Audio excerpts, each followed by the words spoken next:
Hi everybody, this is your pal Muley the Mule and welcome to another edition of Muley Reads. I'm Muley and I read. And today I'm going to read a book to you that is very useful and it's called Webster's New Spelling Dictionary. Yeah. So this is our book today unless we have another option come up here. Starting out with... Hey Roy Duck. Hey everybody, this is my best pal Roy Duck. How's it going there, buddy? I'm doing great. Good. Well, I was just walking around feeling all sad, and then I saw this one book. Hold on, what book is it? 1 second. Yeah, sure, go ahead, get it. Oh. The Ugly Duckling. Oh, wow, yeah. You want to let's read that one, Roy Duck? Yeah. Okay, let me borrow that from you then, Okay. and we'll get started right now. The Storyteller presents The Ugly Duckling. Design and illustrations by Rex Irvine. Judy Clark.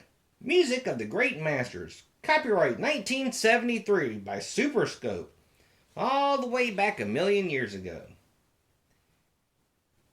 It was a lovely and warm summer day in the country. In the rushes by the pond, a mother duck sat hatching her eggs. Oh my, it's getting warm. I wish the eggs would hatch so I can go for a swim. A few days later, the eggshells started to break. Cheep, cheep, all the little ducks were born. They were happy to see the beautiful sunlight in the meadow with its pretty flowers. But Mother Duck was very worried. One of the eggs did not break. She asked one of the older duck ladies, "What could have happened to this egg? I cannot leave it." "I bet it's a turkey egg. Why don't you just leave it? Mark my words, it's a turkey egg." The mother duck could not bring herself to leave the nest and faithfully hatched the egg, which was still left. At last the eggshell broke and the last duckling came out. "My, you're an ugly little thing. You certainly don't look like any of my other children." The little ugly duckling felt very sad that his mother did not like the way he looked. He was so much bigger than his brothers and sisters that they did not like him at all. The mother duck took them to swim in the pond and the ugly duckling swam right along with the rest of them. "See how nicely he swims? He definitely is mine." Quack, quack. "Come along, little children." They started walking single file. They passed an old duck who sat very proudly in the middle of the yard. "Now, children, bow nicely to that old lady duck. She is very important." They all bowed as best they could. The other ducks did not like to have all those new ducklings join in with them. "We have too many people here already. We don't need any more. And look at that duckling. He is so ugly." Suddenly a big duck jumped out of the crowd and bit the ugly duckling in the neck. Now, be kind to him. He is still so young." "I know, but he's so big and funny looking." The mother explained that he was in the egg that took too long, and that made him different from the others. She tried, but could not love him as much as she loved the rest. Everybody chased him and made fun of him, and they all said, "He's too big and too ugly." Even his mother finally said, "I wish you were far away from here. You just don't fit into our family." This made the duckling so sad that he decided to run away. He half walked, half flew, and got over the fence. Little birds that were sitting in the bushes behind the fence flew away in all directions. "That's probably because I'm so ugly." He kept right on going until finally he reached a swamp. There, he just slept for the rest of the night, too tired to move any further. The next morning he met two wild ducks. "Who are you?" they asked, and the duckling bowed to them as nicely as he could. "You are very ugly, you know. But as long as you don't come near us, you can stay." The poor fellow, all he wanted was some food and a place to rest in the swamp. He lay there for some time when two young geese came by. "Hello there, why are you here all by yourself? Come with us, we're flying south." "That's very kind of you, but..." The geese took off into the air and suddenly there were two loud bangs. Both geese fell down dead from the hunter's bullets.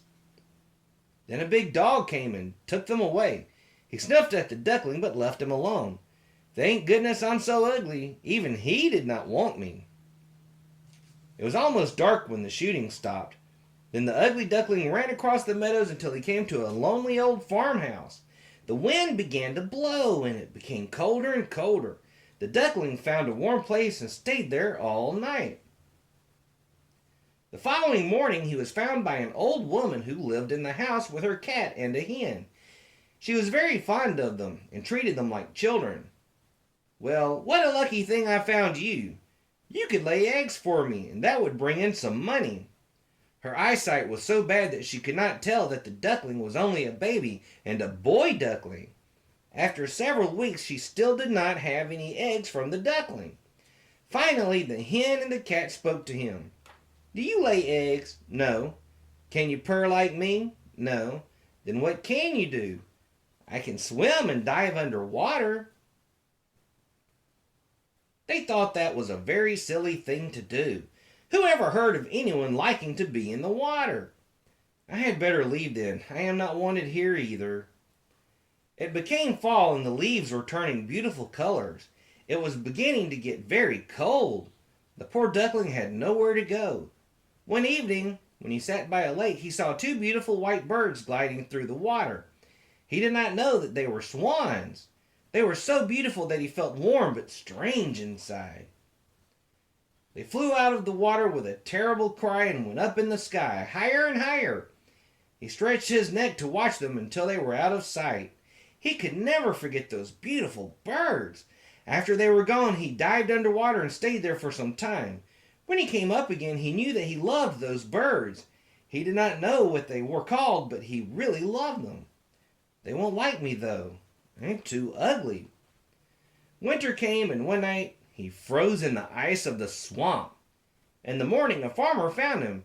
You poor little fellow, you're all frozen in. Here, I'll get you out. He chopped the ice around the duckling and took him home. After some time by the fire, the duckling started to come back to life. The farmer's children wanted to play with him, but he was so frightened that he ran all over the house. Luckily, the door was open, and he ran outside. He suffered terribly during the winter, but he managed to survive. One day the sun felt very warm and flowers were springing up all over the meadows. It was spring again. He spread his wings and suddenly he knew that he had become much stronger. He made his way to a beautiful garden. The trees were in bloom and a lovely pond stretched out before him. In the pond were three beautiful swans. He recognized them at once and said to himself, I'll go to the beautiful birds and let them kill me. I am so ugly they certainly would not want me around. But it is better to be killed by them than to suffer through another winter. He jumped into the water, swam up to them and said, Go ahead and kill me if you want. And he bowed his head toward the water. But what he saw in the water was such a surprise. He had become a beautiful white swan.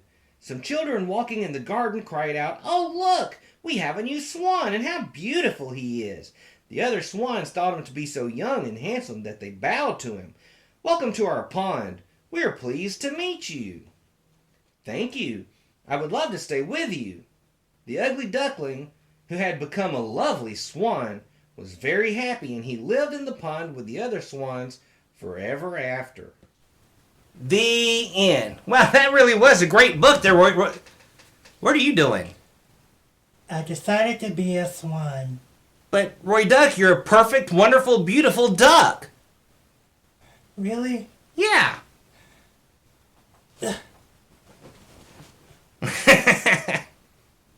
And how? Yes, indeed. Thanks, Roy Duck. See you in a little while. And everybody, thank you for joining me today. Join me again for another episode of Muley Reads. And remember, Muley loves you. Mwah!